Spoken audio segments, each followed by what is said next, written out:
Minister, your government has a really big problem with wasting public money.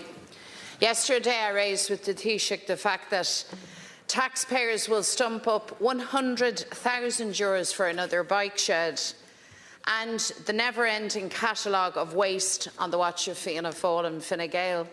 Government is pouring millions of people's hard-earned money down the drain.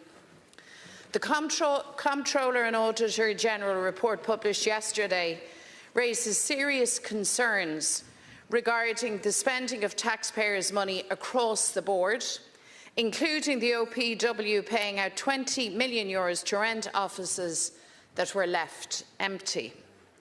But one of the loudest alarm bells sounded on the spending on Ipas accommodation, your responsibility, Minister.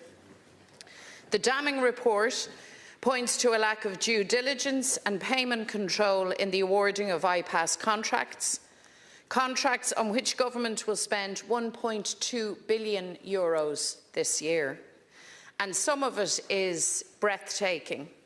Evidence of overcharging by private operators, companies charging for beds that were not provided, charging for VAT when the accommodation is actually VAT exempt.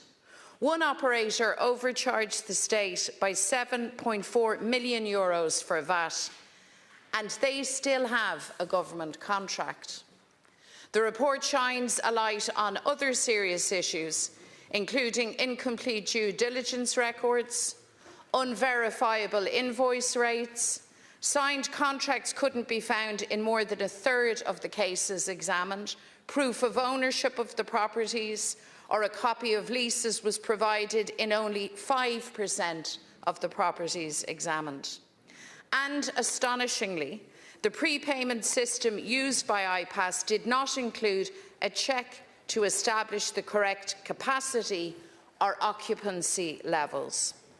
So, Minister, we're talking about billions in public money here, and the management around it is utterly incompetent and wide open to abuse. Even before the CNAG report, we knew that there were serious issues with spending on Ipas.